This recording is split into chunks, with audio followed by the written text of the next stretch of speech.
Viskadi frelsis, 15. kafli, Máttur hugans. Hugsanir þínar eru og verða. Þær liggja í loftinu og verða ávallt til.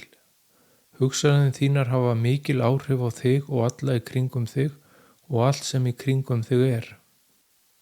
Þær eru máttugri en flesta grunar. Sagt er, sá sem stjórnar hugsunum sínum, stjórnar lífi sínu. Hugsanirnar liggja í huganum eða það sem kallast persónuleikinn. Allt líf þitt og umhverfi eru afsprengi hugsana þinna. Líkamleg líðan þín tengist hugsunum þínum. Hugsununum má líkja við skjávarpa þar sem umhverfi þitt er sýningartjaldið. Að senda jákvæðar hugsanir til einhvers hefur mikil jákvæð áhrif á viðkomandi og kallast það að senda jákvæða strauma.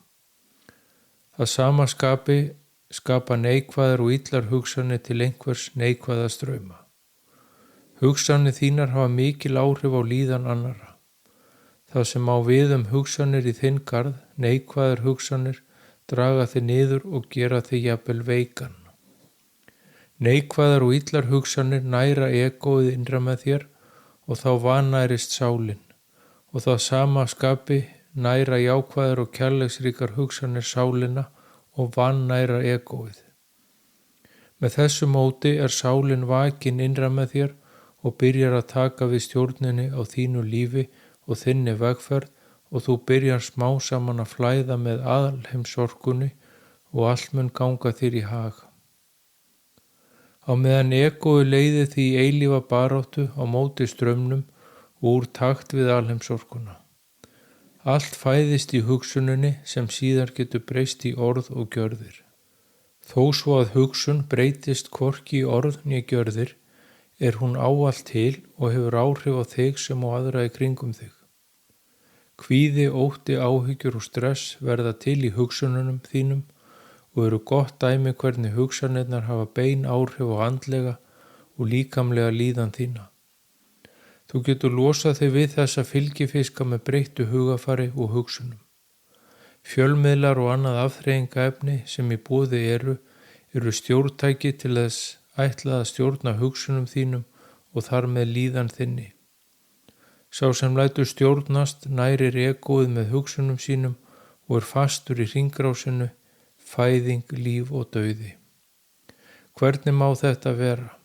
Líkt og egóið sem hefur það hlutverk að halda þér í blekkingum og ótta, þá gegna fjölmiðlar og yfirvöld sama hlutverki og egóið.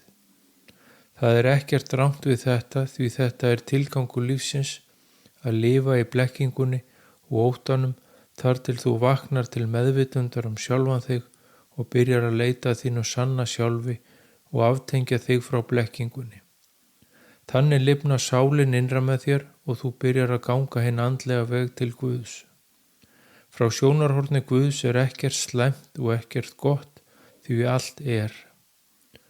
Það er verkefni hvers og eins að ná tökum á hugsunum sínum og læra að láta ekki aðra nýja umhverfið hafa áhrif á þær. Læra að beina þeim í jákvæðar og kærleiksríkar áttir í hverri raun og verkefni því þannig verður þú sáluhólpin og þú fæðist í andanum og munt að lokum finna Guðs ríkið, hinn mikla kærleika og orku sem mun streyma í hjarta þitt og líkama. Það er auðvelt í krefjandi heimi að beygja af leið og falla í neikvæðni og illar hugsanir. Lærðu að halda ró þinni og jafnvægi í hverri raun því þannig stjórnar þú lífið þínu og vegferð og þér verða allir vegir færir.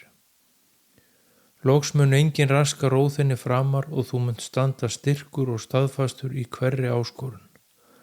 Sá sem reynt hefur að tæma hugan veit hversu erfitt það getur verið en góð leið er að læra að stjórna hugsunum sínum er að þjálfa sig í að tæma huga í hugleiðslum og síðan að vera meðvitaður hugsanir sínar. Að vera meðvitaður það þegar illar og neikvæðar hugsanir koma upp og ýta þeim samstundis frá og skipta þeim út í jákvæðar og kærleiksríkar hugsanir. Það getur tekið tíma að ná tökum á þessu en að lokum muntu ná fullkomnu valdi á hugsunum þínum og þú munt læra að beina þeim í jákvæðar og kærleiksríkar áttir. Líf þitt mun gjörbreytast frá degi til dags þegar þessu er náð. Kvíði og ótti munu hverfa úr lífi þínu og það sem þú tekur þér fyrir hendur mun takast því þú ert byrjar að lifa í takt og samhljóm með alheims orkunni. Biðdu vernd og blessun Guðs fyrir hugsunum annara þannig að þær hætti að raska ró þinni og jafnvægi. Sá sem stjórnar hugsunum sínum stjórnar lífi sínu því þær eru lykillinn að vellíðan og velgengni.